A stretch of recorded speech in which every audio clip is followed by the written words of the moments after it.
Welcome back to Talking Shit, where we are talking all sorts of shit. Schitt's Creek, that is. Today, we are talking about Season 4, Episode 2, Pregnancy Test. And of course, as always, I am joined by someone who has been on a real Dorito casserole kick lately. Stuart! Stuart, how are you? Do I need to be concerned if that's the case? Do I need to make someone aware of, my current status? Yes. What is Dorito casserole? My assumption is, what it sounds to me, it's very American sounding. It Yeah. sounds like you do like a typical like chicken casserole with, your shredded chicken, your cream of chicken soup, kind of peas and carrots and all that mixed veggies in it. And then my assumption is the topping is like, instead of breadcrumbs or something, you crunch up Doritos. That is my assumption. I'm going to Google this real quick. Dorito. How are you guys the superpower of the world when We're that is stuff that you're disgusting. eating? There is a recipe online, naturally, of course. 4.8 stars, 59 reviews. Yeah, it looks kind of like what I said. It looks like ground beef, though. It has ground beef and taco seasoning. Okay. I mean, that makes sense. The Doritos. Oh, you can use nacho cheese or Cool Ranch Doritos. So you got some options. Do you have Doritos over there? We do, yeah. Do you have Cool Ranch Doritos? No, they're called is it original? No, Cool or something. It's weird. They're not called Ranch. They're not called Cool Ranch. Cool Ranch are the best No. ones. Yeah, I think they come in the blue packet. The same flavor, I'm sure they are, but they're called I think Cool Original or something. Cool It's Original. So weird. Okay. Yeah. But yeah. Because you guys hate on ranch over there, so I get it. I mean, I had to go to lengths to get it when you were shaming me for not having tried it. And I was like, oh, okay. It's just a tangy sauce. Wonderful. It's good. It's ranch. What can I say? Anyway, don't forget to subscribe. Talking Shit everywhere, especially on YouTube, where we're up to 132 subscribers or something like that. Very exciting. But and can I tell you? Okay, this is so funny. This is coming up because the goal is to get to 200, and the promise was we will do something, but not be waterboarding. Something. Literally watched an episode of a show today or yesterday that had waterboarding involved, and I was like, wow, okay, there you go. Yeah, definitely don't want that. Yeah, no, it looks bad. Why are we obsessing on the waterboarding? It seems so really undertaken. Seems like the worst thing to keep reminding ourselves of is we're not going to waterboard ourselves. No, I should hope not. Happen. No, it sounds terrible. Anyway, Stuart, thoughts on pregnancy test? This is hands down my favorite episode of Schitt's Creek so far. Whoa! I've watched this episode 3 times, and I just rewatched it 20 minutes ago to make sure it was fresh in the mind. I would gladly watch it right again. I was still laughing out loud at some of the jokes. And okay. I'm on my own. I'm not doing it performatively. I was just there, creased up with some of the stupid jokes that came up in it. It's brilliant, is it not? There's we've got great, solid plots. Last. It's got everything. I don't think there's a bad note with this episode. I could be wrong. Maybe you'll correct me, but I loved it all. There's a lot to love. There's a lot to love this episode. Like you said, I think a really good episode moves the plot forward, but also has plenty of jokes, which this episode does. Let's remind everyone what happened this episode with a little bit of a recap here at the top. Things start off to a shocking start when Johnny finds a positive pregnancy test in David and Alexis's trash. Johnny assumes it's Alexis's, which leads to a very funny interaction between them where Johnny thinks Alexis is talking about her pregnancy and Alexis thinks Johnny is talking about her going to Elmdale Community College. Speaking of Elmdale CC or ECC, as the cool people call it, they are using some real false advertising on their brochures, leading Alexis to not be super jazzed about attending, even though all of Jocelyn's best students go there. Oh, and that pregnancy test that we talked about, yeah, it's Jocelyn's. And yes, before you ask, the baby is Roland's, so don't worry about that. Wasn't it a revenge affair? Yeah. Moira is elated to hear that there won't be a bebe in her near future. Meanwhile, David and Patrick don't have any privacy to themselves to get busy. So after David gives a half a hickey, which we will be talking about, to Patrick in the back of the store during business hours, Stevie offers them her apartment for the night because she is, quote unquote, going to a spa, which is actually code for spending the night in the woods with Jake. And yes, that Jake. The foursome has a super awkward encounter in Stevie's apartment where we learn Jake calls Stevie Pony, and David is forced to explain his relationship with the pair to Patrick. Don't worry, everything's okay, because the morning after, David does the walk of shame back to the motel, and all is well. And that's what happened on pregnancy test, Stuart. Wild. I feel like there's so much to talk about. Yeah. Where do you want to start? I mean, the biggest thing, obviously, is the pregnancy. Mm-hmm. Because, I mean, with an episode title like this, there were some, like, thoughts as to what it could be. And I can't remember if I threw out names. I think I might have. Yeah, so you were like, if there's going to be a fake out, you thought that people would assume it was like Alexis's or something like that, or Jocelyn's, but it was really going to be a motel guest's. But you did mention Jocelyn and Roland at one point. So like you weren't super off base. Called it. Claiming it. I am psychic.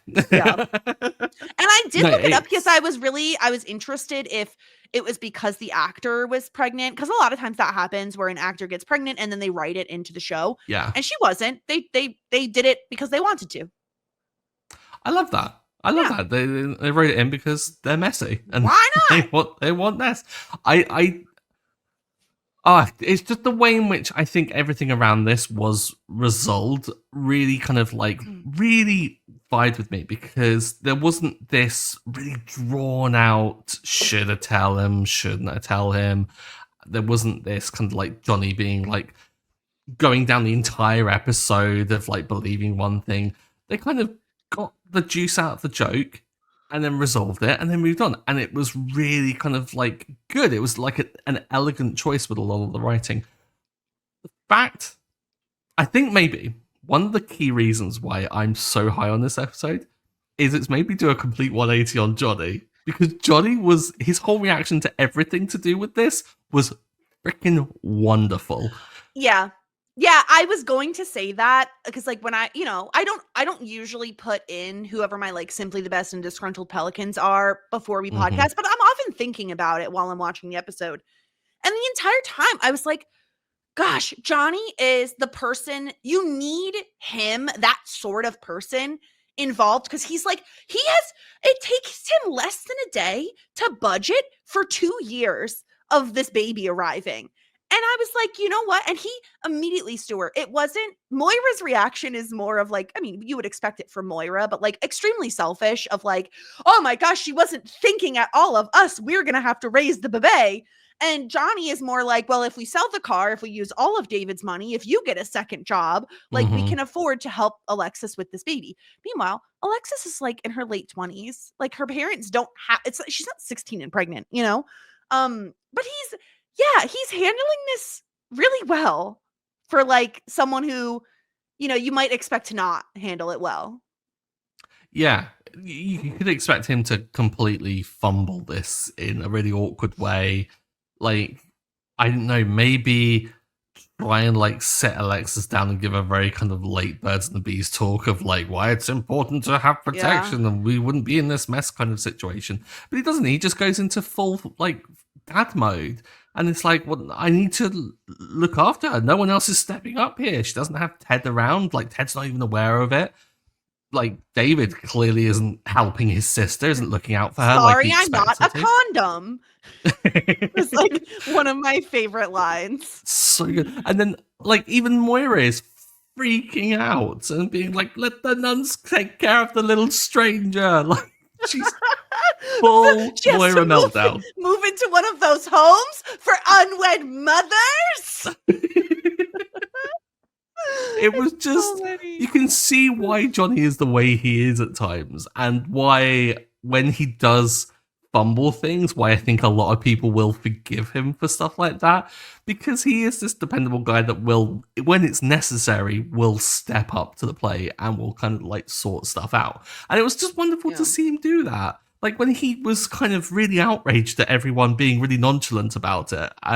Like even when Moira comes back and goes, "Oh, we don't need to worry about that," he's like, "Oh, I think we do." Situation. Someone has to do that, and good of him to step up. I love that. Yeah, every character is reacting to this pregnancy news in the exact way you'd expect them to, but it's still so funny.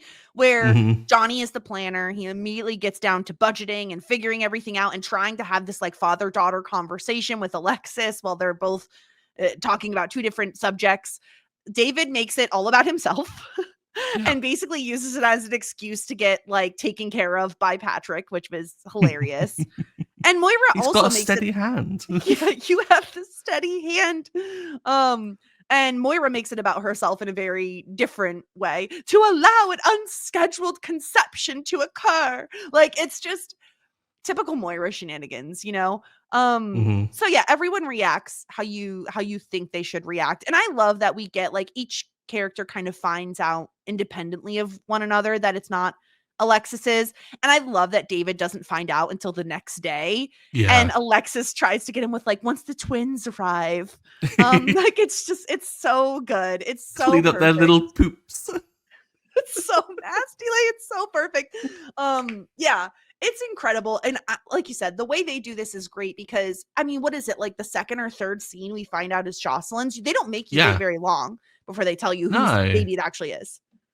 Yeah, and it's like even the way in which Jocelyn tells Moira, because like Moira's kind of having a freak out, goes to like it's so funny the way in which they display Moira's being a little shaken with it, when she like does the whole "Have you seen my glasses?" and they're on her head kind of thing. Just so stupid.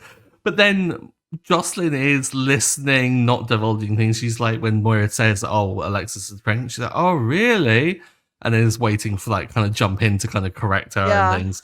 And then it's so hilarious to see Moira freaking out, talking about how like kind of stupid it is to have an unplanned pregnancy. Yeah. And then immediately 180s herself with Jocelyn. It's just like, "Oh, this is amazing." Oh, Jocelyn, Roland's not the father. It's like, what? My only, and this is like the tiniest nit to pick, but it's just a question I have. And I mean, we podcast about the show, so obviously we're going to talk about all aspects. Is like, Jocelyn says she was dropping off a course book for Alexis. And that's why she had like gotten the test from the pharmacy. She was too anxious. So she took the test in Alexis's bathroom, which like is kind of wild considering she lives like a few minutes from the motel. And generally speaking, to my knowledge, you have to like pee in a cup and then wait like 3 to 5 minutes or however long for the thing to like like she was in that bathroom for at least a little bit, you know, like she was hanging out in there for a while. Like you could just do that in the comfort of your own home, Jocelyn, you know? I don't know. Yeah, but I get that if she was anxious, she'd want to get that over and done with. Like she wants to rip the Band-Aid kind of off. I just think that Alexis is probably the only person that would allow that to happen in her bathroom and like not question it. Like I think Alexis after like 1 minute would have been walking off and would have left Jocelyn to like let herself out kind of thing.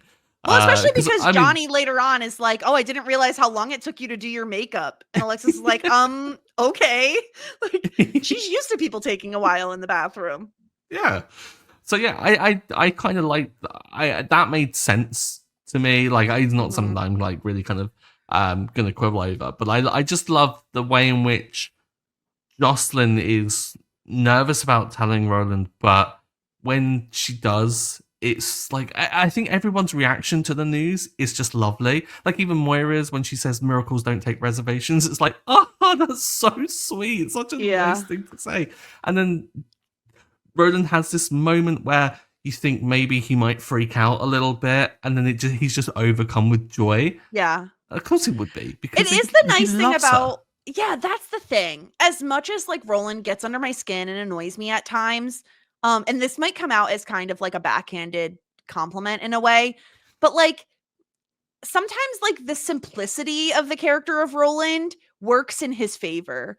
because where people like me, you, Johnny might hear I'm expecting a baby and think dollar signs and college and like, wow, we're a little bit older for doing this. And, and oh my God, like a later Yeah. in life pregnancy is like scary. Like, my anxiety brain would be filled with those thoughts. But Roland instead is just like elated because all he's Mhm. hearing is my wife, who I love and adore, is going to have another baby with me. Like, and that's exciting for him. And I love that. Like, it's just like, it's very sweet.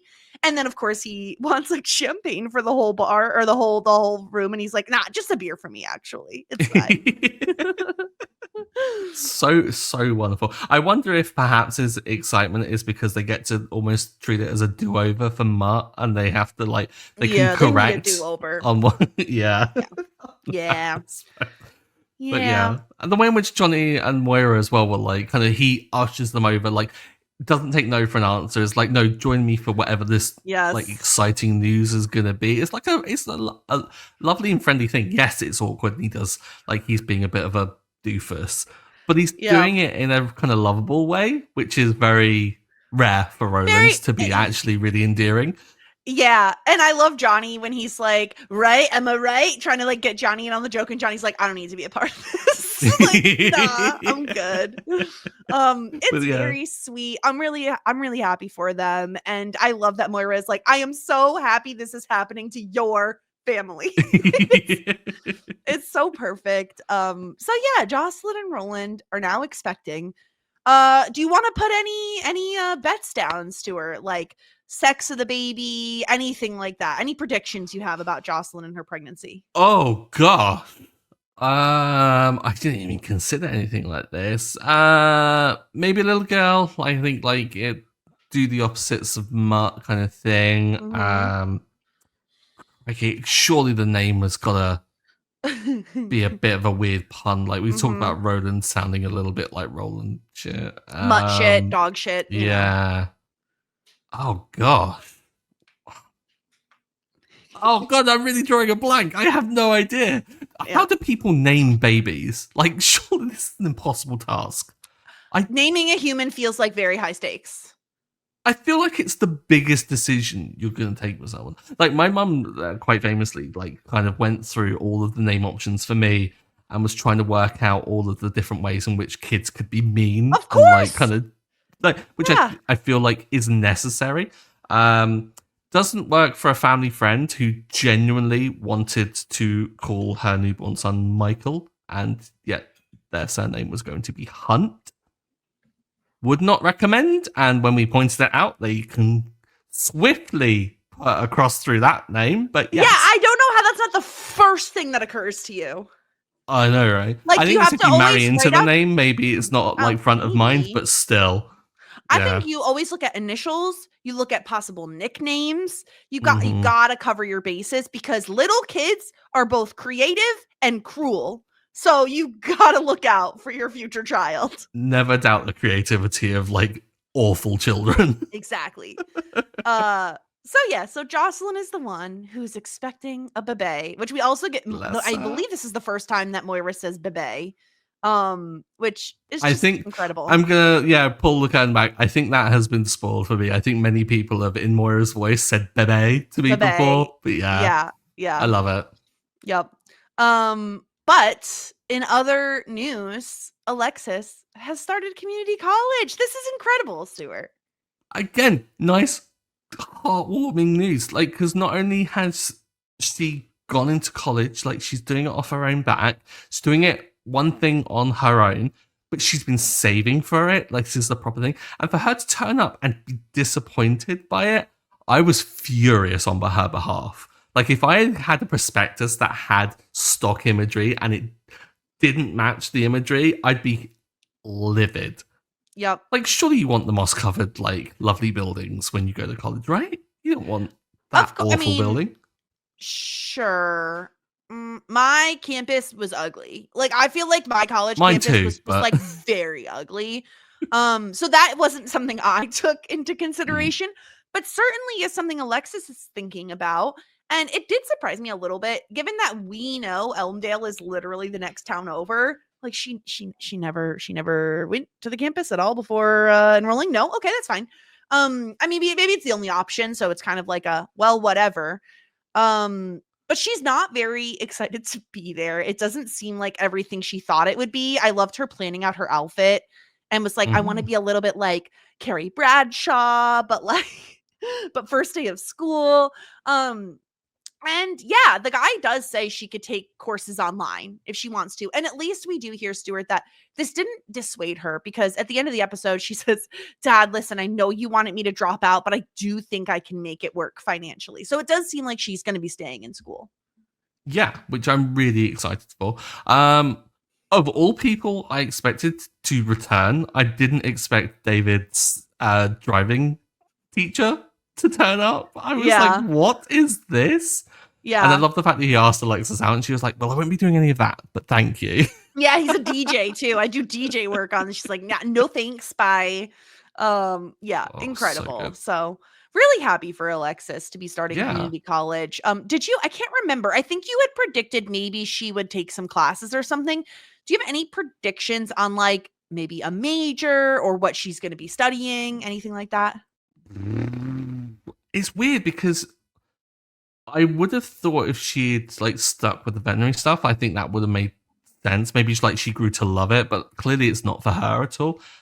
She seems to like, she took to the business stuff when she was talking to Dave about it. Like, she really seemed to like throwing out those like buzzwords and Synergy. talking about like, yeah, like all the economic kind of like knowledge of like, well, that's actually not really good for business, David. And they actually recommend 2 months of like upfront capital or something stupid like that. So maybe something businessy. Okay. But it seems a little dull. Maybe she'll throw in, because you all do like various courses, don't you? Like you do like a major and you usually major in something, take other things like electives. Yeah. That seems to be the word I've heard on American media. Yes. Yeah, basically it's tricky because she's going to a community college, which generally means it's a 2-year program where you'd get your associate's degree. Most people then, once they have their associates from a community college, will transfer to get their bachelor's at like a larger university.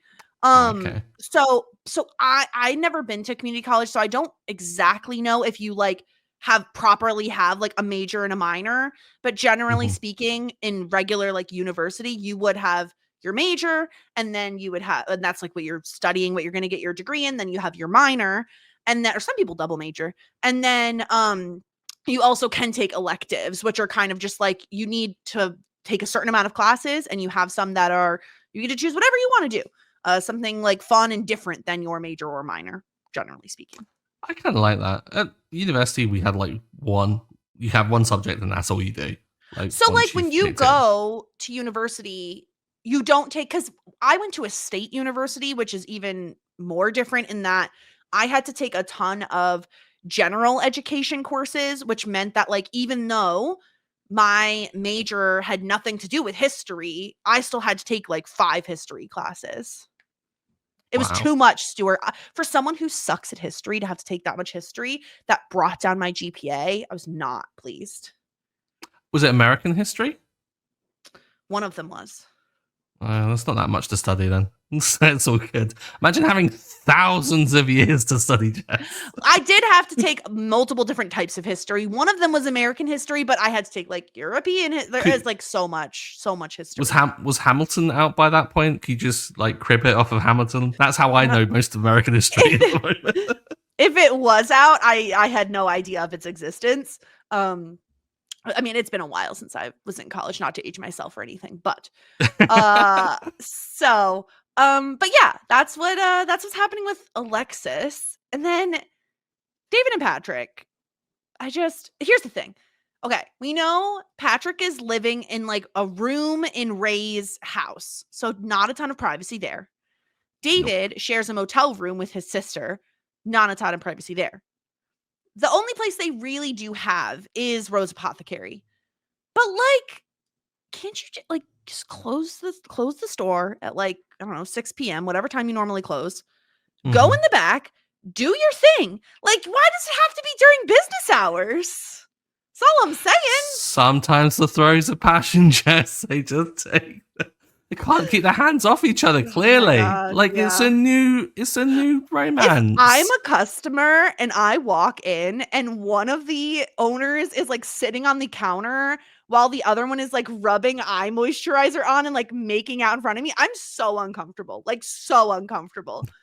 And David immediately being like, "We don't sell that." Like, Yeah, what? yeah. It's your If you customer. walk into an establishment that is just amber bottles everywhere of like all these kind of like artisanal Body things, milk. and they say they don't have bath salts, I'd be like, I'm not welcome. Bye. Yeah. Yep. Yep. Like read between the lines. But we need to talk about the half a hickey here that David gave Patrick. Why? And not why do we need to talk about, why are people giving each other hickeys? I've never understood this. Thank you so much. Okay, I just to throw it out there in case people only ever listen to me on this podcast. I also co-host a podcast called Shit 90 Shows Taught Me with Sarah. My friend Sarah is very pro PDA and very pro hickey. Like very pro hickey to the point where, and again, similarly to David and Patrick, in the throes of a new relationship, she full on looked like a leopard or a cheetah or whichever one of those has spots. Like very pro hickey. I am like you, Stuart. I don't understand the purpose of hickeys. I really don't. Especially not on a place like someone's neck that is like so just front and center. Like people are generally looking at your face and therefore will notice a giant spot on your neck. Like, what is even the purpose of that? If you're gonna give someone a hickey, do it somewhere that's not noticeable. Yeah. Have you ever had a hickey? I mean, in my younger days, like my much younger days. Yeah. Yeah. I remember a distinct memory of receiving one when I was like 16, I think it was. And suddenly I was wearing scarves everywhere because I was embarrassed as hell. And I was like, it's a choice. It's a fashion choice. Leave me alone. Yeah. And remarkably, it went away. And I stopped wearing scarves everywhere. No one thought anything of you just suddenly wearing scarves? Oh, everyone knew. Okay. Like, all right. Everyone must have known. It was ridiculous. But it was so embarrassing. Yeah. Why would you want to be stamped? Is it like I think some people wear it. I think it's like a branding almost, where it's like, okay, let me just mark. You are marked. You are mine. You are taken. And it's just like, it's so, and I appreciated Patrick's reaction because he's like, David, you didn't give me a hickey, would you? That would be extremely unprofessional. And I'm like, thank you, Patrick. It would be, wouldn't But you can see why David did it though, because David finds it hilarious. Like David's got this like mischievous little giggle that he kind of like does when that happens. Yeah. Because it's like, it's kind of a weird thing of like just pushing Patrick a little bit beyond his boundaries, that you know that like kind of that Patrick is probably willing to go beyond those boundaries, but it's just a bit too kind of like prim and proper and like is wearing the shirt and is just too formal. Like he needs someone to be that terrible influence on him, really. Yeah. So like I can see why David has elected to do it, but yeah, Patrick's reaction was just, I think everyone's reaction that would ever have one is just immediate button it up and just try and cover. And there's no such thing as a half a hickey. There's a hickey, or there's not a hickey. There's no half. No, if there's a mark, it's a hickey. I don't care. Exactly. And so yeah, Stevie, what did you think of? Did you expect to see Jake coming back on the show at all? No, this is the thing about this episode. It's just so packed with things. Like when Jake turned up, I was like, oh, they're throwing everything. I love it. It's like, it's a little cherry on top of just an addition that wasn't needed. It's like, it's just so, it's like just an added garnish to a really good dish of just added scandal. Because when Jake turned up, I was screaming. Yeah. Because it made total sense. Like, yes, Stevie can be lovely, and Stevie would probably, I think, offer David and Patrick like kind of use of her apartment if she wasn't there anyway. But there was that tinge of guilt. You know, it came from that point as well. Did you think she was actually going to a spa? Because that was like the excuse she gives originally. No, you immediately were like, something work else has been really stressful recently. Yeah, right. Yeah. No. If anything, it's been like good. Yeah, exactly. Yeah. So like didn't buy that, but I didn't think into it though. That's the thing, as I took Stevie at her word and that. So that's a fool to do so. Yeah. But Yeah, because then they show up and it's so awkward because Jake just walks in such a Jake way. He kind of reminds me of Roland in that way, where he just doesn't think. Like, he just does. okay. So he just kind of shows up not really understanding why it would be a problem, and Yeah. like kisses David on the mouth, which is such a Yeah. choice. Oh, who's Patrick this was guy? so like kind of, you could see Patrick being like, the fuck? Yeah, yeah. Buddy? Yeah, you're gonna need to do some explaining right now. Mm-hmm. And then he calls Stevie Pony. And I just have I so many can't. questions about this. Yeah. Too many questions. Like, okay, the obvious Why? implication is like, well, you ride a pony. So like there's that. Yeah, there is that. Like, does she do some kind of weird like thing at some Does point? she Like, eat lots of carrots? does she neigh? Why would you? I'm sorry, I'm cold. I'm laughing and it's causing me to cough. Like, why would someone's nickname be Pony? I would It's a never allow horrible this. nickname. It's a horrible nickname. Like, Pony. if anyone's listening and your nickname is Pony, please explain to us why, because I don't understand why anyone would ever be called Pony. I don't know. I don't know. Like, it has to be something sexual, right? Like, there's no way it can't be. Like, what other reason would there be? Pony. Are we? This thing, I want to ask you if we're gonna get an explanation for it, but I'm kind of content with there not being one, because it's just, I think it's funnier the more absurd it is. If we get an answer though, I won't be unhappy. But at the moment, I've got no idea. I asked ChatGPT, why would someone be nicknamed Pony? Don't. And here are the answers it gave me. It could be a physical trait, like a long hair like a ponytail, or they would be small and energetic, reminiscent of a pony. It could be that they have a spirited or playful, giddy nature. That's not Stevie. Hobbies or interests. Maybe they love horses or equestrian activities. Or they're like a workhorse. They're dependable. No. Just no. ChatGPT, no. Anyway, her nickname is Pony. It's super awkward. And as soon as they leave, Patrick is like, yeah, I'm gonna need to know exactly what the hell is going on, because he's confused, fair enough, as to like, okay, I already knew you and Stevie had a thing at some point, but now you're trying to tell me that the three of you were like a throuple or something? Like, he needs some clarification. They weren't. They nearly was a throuple, and he said no to that. I don't want any of that.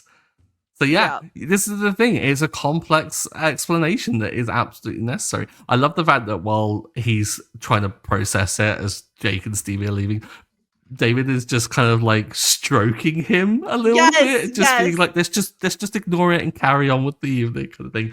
And then obviously grabbing the whiskey that Stevie has marked above the line to get some free whiskey out of them. Genius as well. I love it. The physical bits from David is so funny in these scenes, because the stroking of Patrick is funny. And then when they're having the conversation afterward about the whole Jake and Stevie thing, David goes, "Who's feeling sexy?" And he like tries to kiss Patrick, and Patrick's like, "Yeah, no, like I'm getting there."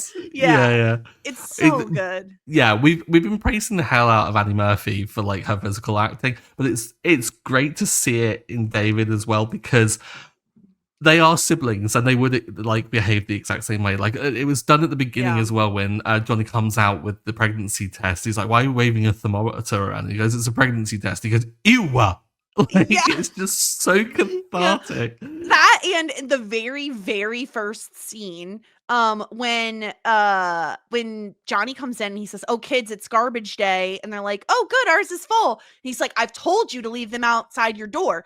And both of them, you have like, David says, "Okay, but I like just put something in there that made it full though," and Alexa says, "Yeah, and you're already wearing those little gloves though." Like, the way they both end their sentences with "though," it just, it feels like they're related. Yeah, and it's great because the physical acting kind of like backs that whole relationship up, the fact that they are kind of like the same person in the way they act, because I mean they would be, the siblings.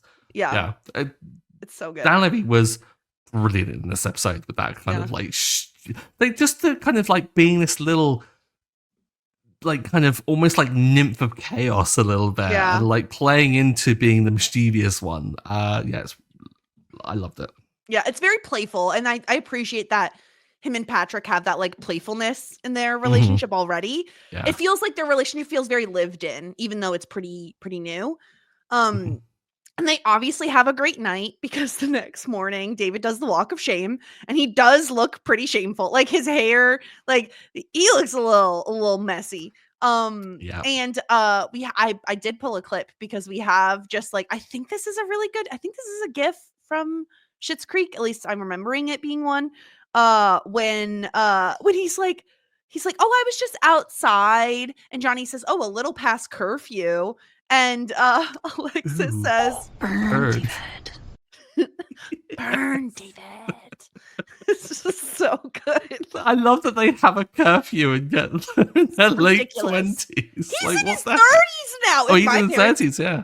Had the audacity to tell me I had a curfew in my 30s. Get out of here. Get out of here. Yeah. I mean, all while he's collecting their rubbish, like, fair play, apply a curfew. Like, if you're still put your little trash outside. Them, come on. Yeah. But it's a hard pass. That's our episode. And it was so fun. Great one. It's a good one. Really good episode. Okay, let's get into some feedback here. We heard from Shannon, who says, your whole discussion regarding the scones in the Dead Guy in Room 4 episode was driving me crazy, since you and Stuart were speaking two different languages.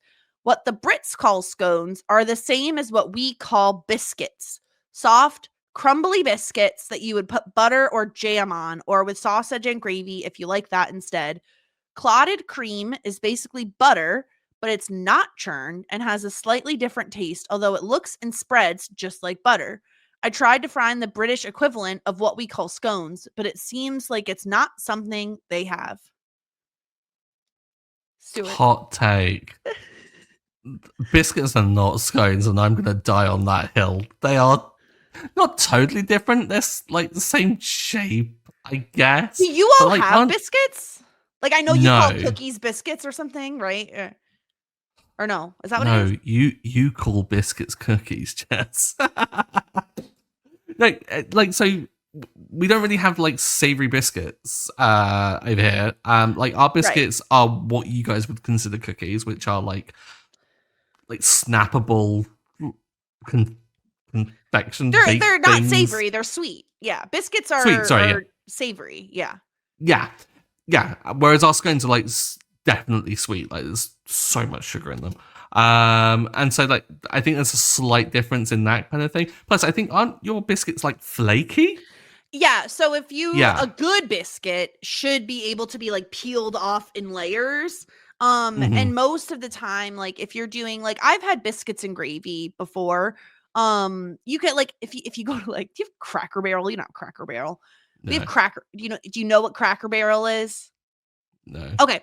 Cracker Barrel is like, and no one get offended by this because I do not mean it offensively. It is like an old people restaurant, like to the point where they have rocking chairs outside. And like, it's very like Southern food. So like sausage and biscuits and gravy. And I'm trying to think of some of the like chicken fried steak, like all that sort of stuff that you can get at Cracker Barrel. And that's where I would expect to find like a lot of like flaky biscuits. Right. Because I remember when we went over to the US and we went to like a place that did fried chicken, and it was fried chicken and biscuits, and my mum was horrified because she was like, why would you have biscuits with fried chicken? And I had to explain to her. I was like, because I knew what they were. But she was just being really, she was like, I think playing up the ignorance. She was like, I'm just outraged. These aren't biscuits. And I was like, Mum, I'm being weird.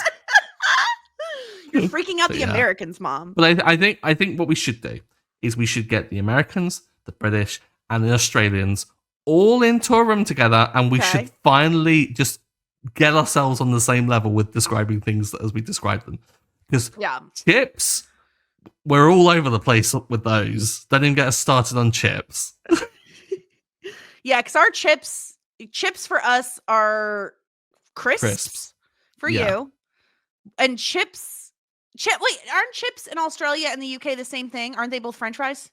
I believe chips in Australia are the same as the US. So you'd call them the same things. Okay. But they call what we would call chips, so like what you would call fries, they call hot chips, if I remember rightly.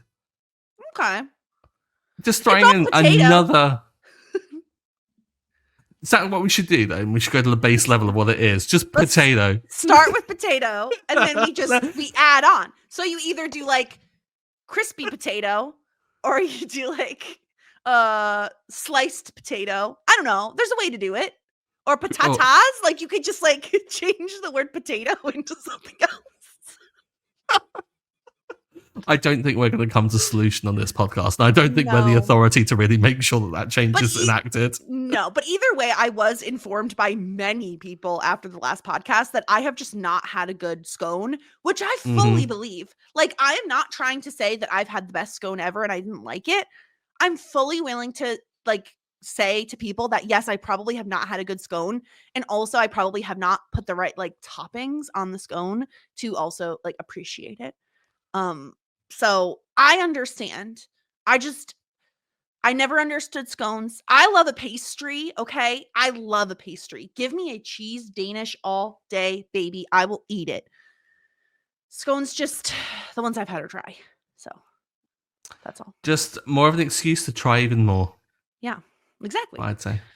Okay. We also got a message from Jared saying, literally my favorite sitcom trope is when two characters have one conversation on two separate pages.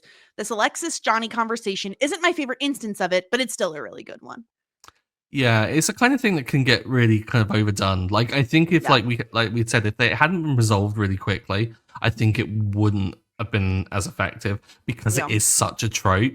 Like, it's not a new thing. Like, I can't imagine a writer writing this scene and going, no one's ever done this before. I'm the best writer ever. It's like, you're writing something that has been done 1,000 times. So I think it was a really classy choice to end it quickly. Same. And the way they did it was really good. Aaron says, Aaron had some feedback about last episode. I didn't watch in time to get my feedback in, but I think this is my overall least favorite episode of the whole series, which makes me feel justified in like where we put it on our tier rankings. Because I was like a little bit like, I feel a little weird doing this, but I'm glad that Aaron agrees. Stuart as an Aussie, which makes us basically sisters from another mister. I obviously think I didn't pre-read this. Love it. Now it's making me laugh. I obviously think scones with jam and cream are top tier. However, the clotted cream sounds kind of a lot and did not sound appetizing. We use thickened cream. When Jess asked if you meant cream cheese, Zeph. Some of the comments above with scones in packets are blasphemy. Straight out of the oven is the only way. What is thickened cream? Do you have thickened cream? Like you have like double cream, where basically it's like reduced cream almost. I'm or so condensed. Lost. Are we talking about like whipped cream? No, because that's whipped. Like it's like you take out less of the water content of the cream, so it's thicker. Okay, so you're just using heavy cream and like beating the shit out of it. Heavy cream, yeah. Okay. I don't even think you're needing to like beat the shit out of it. I think you just like it's just heavy cream, maybe. I don't know. So it's more liquidy? I don't know. Australia's weird. They got big spiders. They got problems. They got kangaroos everywhere, man. Just watch out. Scones with jam and cream. When Erin says scones with jam and cream, she's talking about what type of cream? I don't know. I'm hoping like a thick You're her cream, sister from another mister, Stuart. You should know. I'm a terrible sibling. I'm the David in the situation. I'm hoping it's not too liquidy, because otherwise, I mean, that's just like creamy soup, right? Like, I just don't get it. I'll have to look up all these different types of cream, because in my mind, there's like whipped cream, which comes out of the can. It goes, whipped cream. You know, you can't get whipped cream outside of a can. Okay, but I'm American. Let's be real. Okay, everything comes canned. Everything is in a can. Bread, ham, spam, everything in a can. So there's whipped cream. There's like cream cheese. Mm. There's Cool Whip. Do you have Cool Whip? What the heck is Cool I Whip? truly don't even know All what I know Cool is Whip there's the is. Family Guy skit of like Cool Whip. Cool Whip. What is? I want to see what it is. It's a brand of a whipped topping. That tells me nothing. A whipped topping. That's Whipped such an topping. American food produce name of like getting around some sort of weird taxation thing. It's like it's not dairy because it's like I don't know whipped if it topping. is dairy. Yeah, exactly. I don't know what it is. 100% synthetic corn syrup, I'm guessing. It probably is. Okay, here we go. In its original formation, Cool Whip contained 0 cream or milk. Today, it's been reformulated to contain a splash of light cream alongside corn syrup, high fructose corn syrup, Everything. hydrogenated is corn vegetable syrup. oil, skim milk, and a few artificial and natural flavors. So it's advertised as whipped topping. I reiterate my point from earlier in the pod. How the hell are you guys the world superpower? What with this like diet? We're all gonna die of really weird diseases. Yeah. I don't know where I left off on my point with that. I was just confused by the amount of different types of cream. Okay, I need someone to just give me like a chart of like what the different types of cream are and like how they're made. Like, is it all just heavy cream and we're just like beating it different amounts? You know, I need to know. I feel like there's a Wikipedia article out there waiting for us to be read. Yeah. I'm sure it must exist. I'm sure there must be someone that can point us in the direction of it because, yeah, I think we need educating is what we found. I mean, I need educating in more than one way. But that's all for our feedback. So if you want to send them in, podcast at Talking Shit. I'm so sorry. I'm coughing so much. I'm getting over a cold. I apologize if it is really grating for some people. Let's get into our ratings here. So Stuart, this episode, who's simply the best? See, these ones are always tough when you've got like a really good episode and everyone's wonderful because it means so many people are up for contention. I'm not going to miss an opportunity to give it to Johnny when one presents. I feel like he's owed it. I think that he was delightful in this. Good, safe pair of hands. I would want Johnny in my life if I was in Alexis's situation and I was actually pregnant. That's a weird set of circumstantial evidence. I wasn't pregnant. If you were pregnant, Stuart, we'd need to like. I think I'd need someone maybe a bit more qualified than Johnny to deal with the situation. Yeah. But I would want him to be there to help me. Yeah. Similarly, as a spreadsheet girly, I appreciate Johnny's budgeting.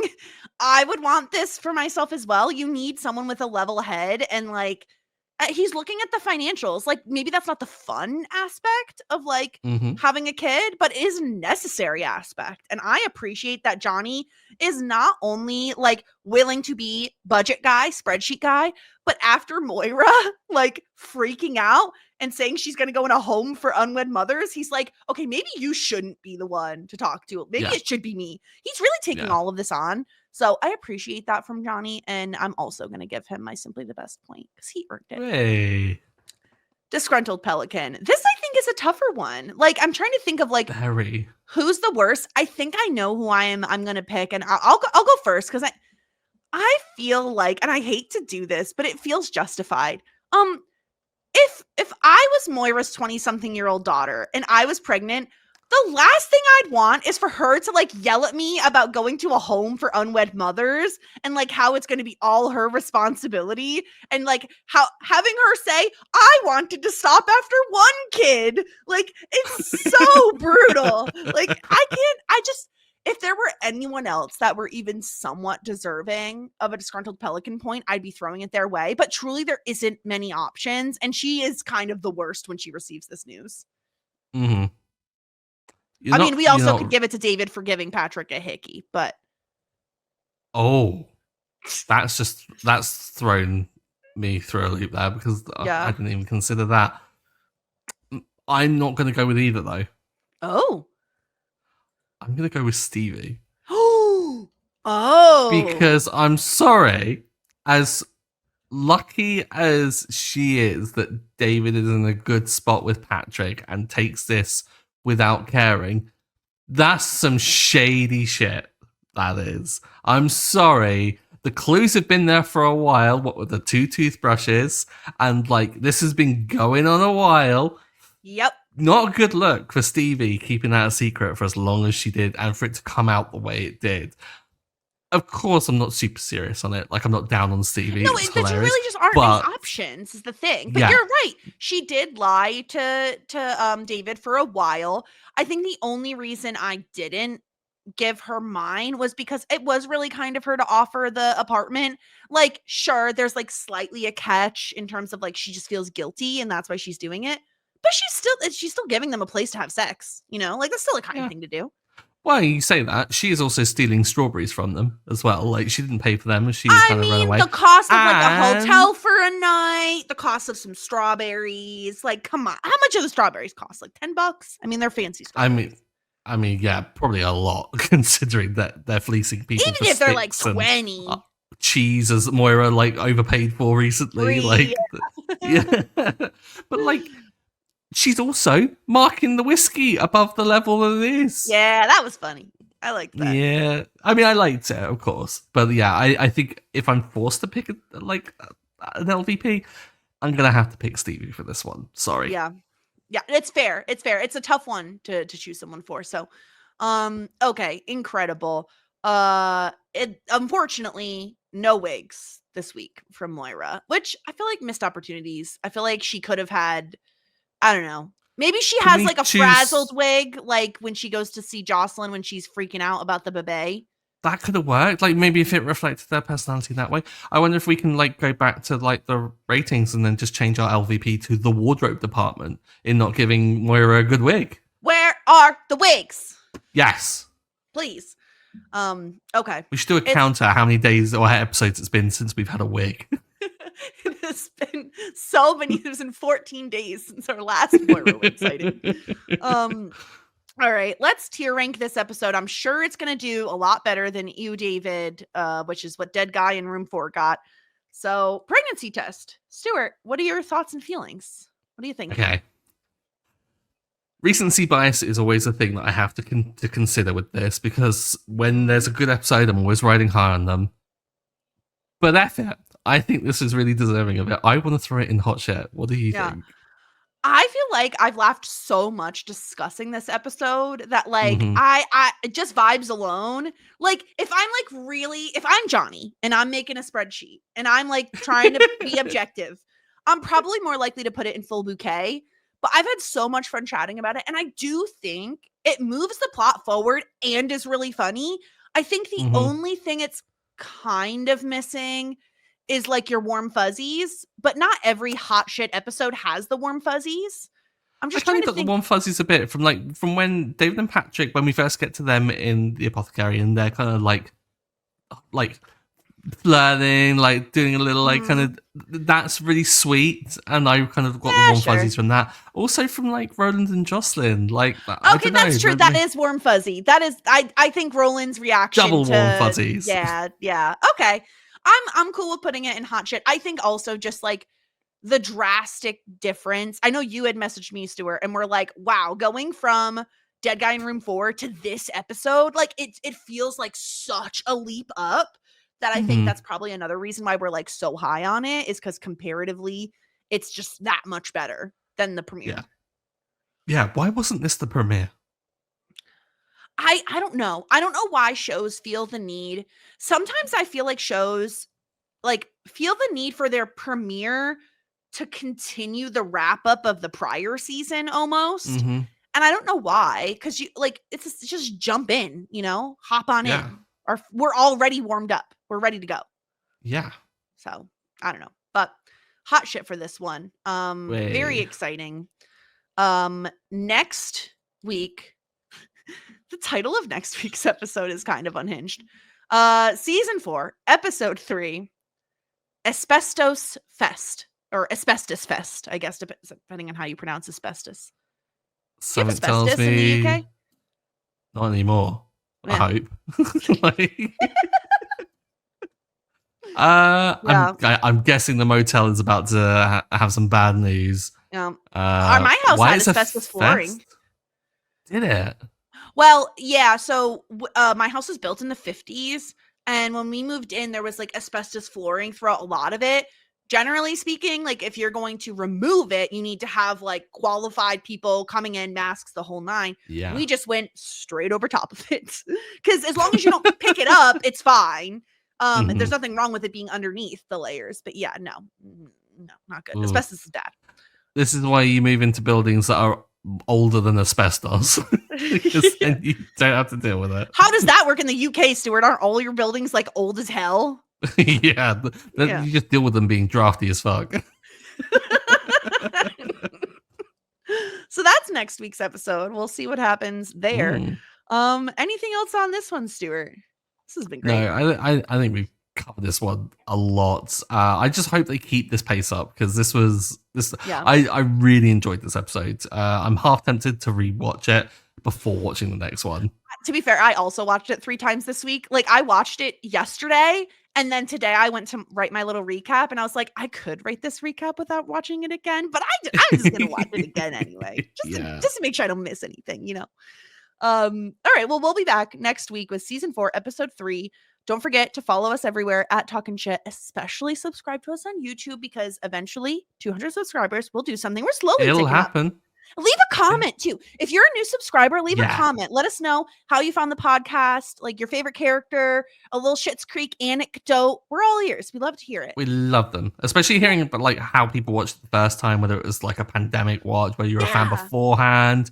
Yeah, we love all that stuff. Yeah, definitely. So hit us up, and we'll be back next week with season 4, episode 3. Until then, warmest regards and best wishes.